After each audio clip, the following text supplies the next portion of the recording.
হতাশার মুহূর্তে কোরআনের শিক্ষা। আমরা সবাই জীবনে কখনো না কখনো দুঃখ, হতাশা, ভয় আর অনিশ্চয়তার মুখোমুখি হই। কিন্তু আল্লাহ আমাদের একা ছেড়ে দেননি। কোরআনে দিয়েছেন এমন সব আয়াত যা হৃদয়কে শান্ত করে, সাহস দেয়, আশা জাগায়। এমন কিছু আয়াত যা আমি ব্যক্তিগতভাবে খুব অনুভব করি এবং যা আপনাকে কঠিন সময়ে শক্তি দেবে ইনশাআল্লাহ। জীবনে কষ্ট মানেই শেষ নয়। আল্লাহ বারবার আশ্বাস দিয়েছেন, হতাশ হলে এই প্রার্থনা করুন, কষ্টের পরই স্বস্তি আছে। আল্লাহ কাউকে তার সহ্য ক্ষমতার বাইরে বোঝা দেন না। আপনি যে পরীক্ষা দিচ্ছেন সেটা আপনি সহ্য করতে পারবেন বলেই আল্লাহ দিয়েছেন। নিজের উপর বিশ্বাস রাখুন, দোয়া করুন, আপনি পারবেন। আল্লাহ জানেন আপনি শক্তিশালী। আমাদের কিছুই স্পর্শ করবে না যা আল্লাহ আমাদের জন্য নির্ধারণ করেননি। ভয়, অজানা ভবিষ্যৎ, লোকের কথা এসব ছাড়ুন। যা হবে আল্লাহর লিখনেই হবে। এই আস্থা ভয় কমায়। ভয় নয়, তাওয়াক্কুল। আপনার প্রতিপালক আপনাকে ত্যাগ করেননি। আগামী জীবন আপনার আগের চেয়ে উত্তম।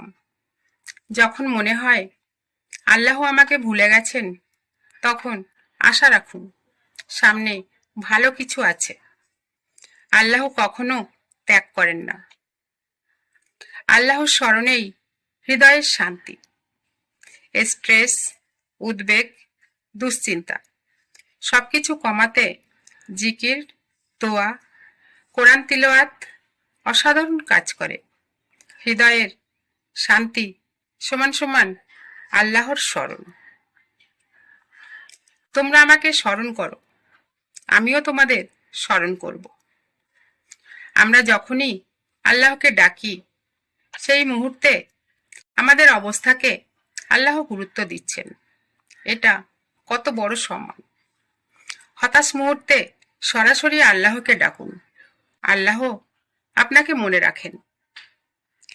যে আল্লাহ ভীরু হয়, আল্লাহ তার জন্য হতাশা থেকে বের হওয়ার পথ করে দেন এবং অপ্রত্যাশিত জায়গা থেকে রিজিক দেন। আল্লাহর উপর ভরসা রাখলে অপ্রত্যাশিত সাহায্য আসে। হতাশ হলে সূরা আল ইনশিরাহ বা দুহা পড়ুন। আল্লাহ আমাদের প্রত্যেককে দেখছেন, শুনছেন, বুঝছেন। এই কথাগুলো যখনই মনে রাখবেন, আপনার মন শক্ত থাকবে ইনশাআল্লাহ। সাফল্যের মালিক আল্লাহ। যা পাবেন তা আল্লাহর ইচ্ছাতেই। আপনার শুধু চেষ্টা দরকার, ফলাফল আল্লাহর হাতে। পরিকল্পনা করুন, তারপর তাওয়াক্কুল। পরিকল্পনা না করলে ভরসা দুর্বল হয়। পরিকল্পনা প্লাস দোয়া সমান সমান আত্মবিশ্বাস। সব কাজের আগে এই দোয়া পড়ুন, হে আল্লাহ, আমার কাজে বরকত দিন এবং আমার জন্য সকল কাজ সহজ করে দিন। ইস্তিখারা করুন বড় সিদ্ধান্তের আগে। ইস্তিখারা আপনাকে মানসিক শান্তি ও আত্মবিশ্বাস দেয়। আল্লাহর উপর ভরসা করা মানে হাত গুটিয়ে বসে থাকা নয়, বরং সঠিকভাবে চেষ্টা করা।